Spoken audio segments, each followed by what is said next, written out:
Hello and welcome to the Dota Wipe interview. My name is Almighty, and today I'm here with a Mr. Nigma Noname. How goes it?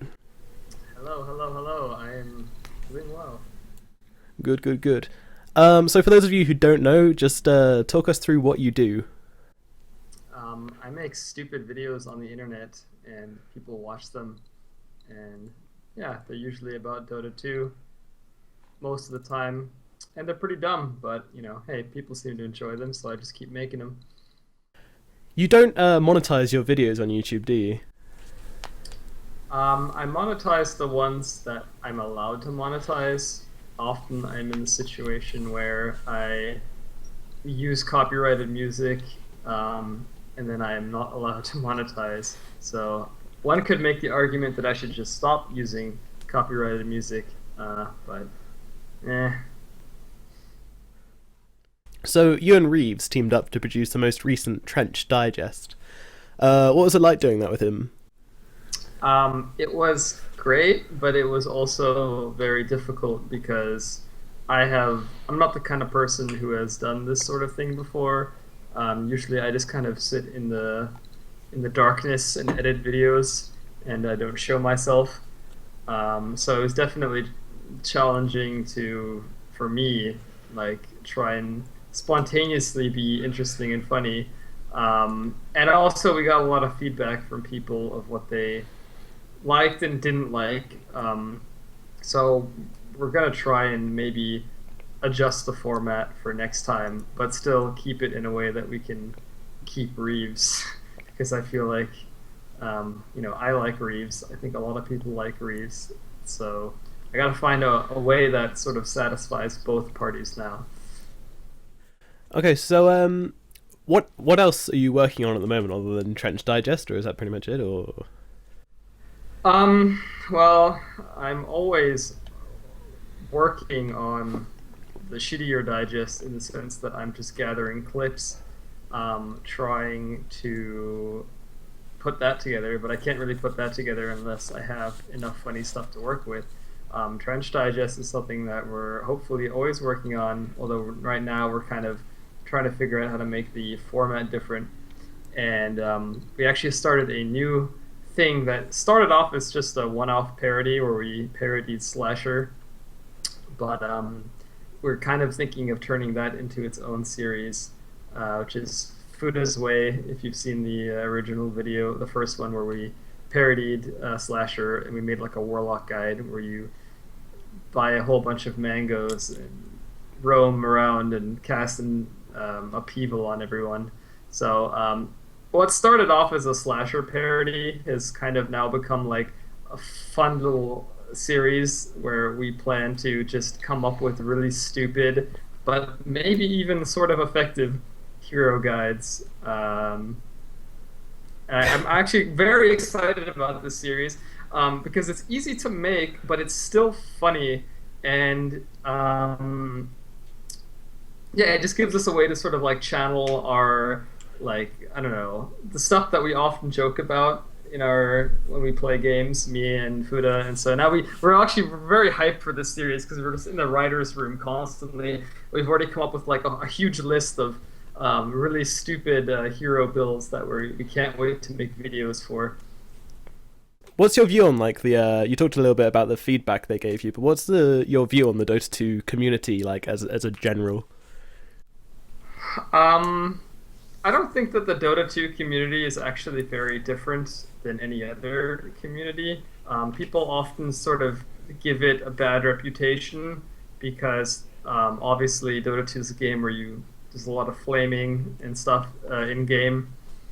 Um, but I think that's just sort of a consequence of the way the game is played. So it's a game where mistakes are very easy to make. You rely very heavily on your team, and because of that, it's very easy to lose a game because a teammate makes a mistake. And because of that, people get very frustrated with one another. And so I don't really think it's necessarily like I don't think Dota has a bad community, although there are different circles within the Dota community. But I think that it's mostly just based on the game and how it's played. Sorry, it cracked me up a bit there when you started drawing the circles with your pen. Um, okay, so if you could add one cosmetic item or a courier or something into Dota, what would you add personally? Oh, that's a tough one, man. The Nigma. Um, I would love to see a Rubik Arcana. I would also like to see a guinea pig courier, if there is one. I don't know. Is there one? I don't know. Probably, man. There's Maybe. loads. Are you sure? Or maybe I'm a fan of guinea pigs and hamsters. I feel like Really? there should be something like that. But yeah, as far as heroes go, definitely Arcana, Rubik, and maybe give techies a second Arcana just to piss everybody off a little bit. I'd like to see that as well. What about like a guinea pig pet for Rubik too? I hate the pets in You Dota hate 2. the They're just pets. annoying. Well, I Fair mean, play. they're okay, but they're just distracting. Is there anything else you'd like to say, just like about yourself, about the international, anything that's going on at the moment? I'd like to give a shout out to Valve for not inviting me to TI5.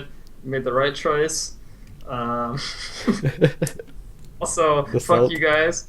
Um, Other than that, yeah, I mean, I just came back from ESL 1. That was awesome. I really love going to ESL every year at Frankfurt.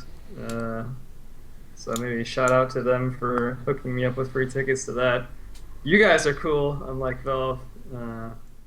Which competitive team do you support, by the way? Do you have a favorite? I used to cheer for Fnatic when No Tail was still a part of it. Now I really wanted to like just cheer for Team Secret back when No Tail was a part of that. If you can't already tell, I'm kind of a No Tail fanboy. But now that he's in Cloud9, everything is kind of just weird and wonky, and I don't really know exactly who to cheer for. But I am a fan of Team Secret since ESL 1, just because of the techies pick, I think. That really is sort of.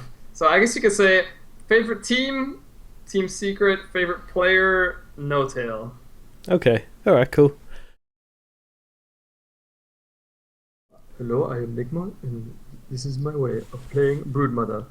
Broodmother is usually played in the off lane, but I like to make her a position 1 carry in the safe lane and not get webs. In this strategy, you will buy a hatchet, a stout shield, and instead of getting webs or spiders, you will simply max your passive and stats and get a shadow blade and a shadow amulet. You will then roam them. We haven't fleshed out all of this yet, but the idea is that you, with your maxed passive and your ult stats and shadow blade, and then Silver's Edge, you can roam the map, get extremely easy kills. Maybe you will get an Orchid, but that seems to make too much sense to me. So, in terms of late game items, we're still fleshing out this build, but I have a high confidence in the roaming invisibility Broodmother with no webs. Okay, alright, what did the rest of the team do? Pray. Pray to God that somehow this works out, and create space, a lot of space. And somehow, I don't know how well Brood can survive in a lane without webs, so I guess just shelter the spider and win every other lane. That's important too.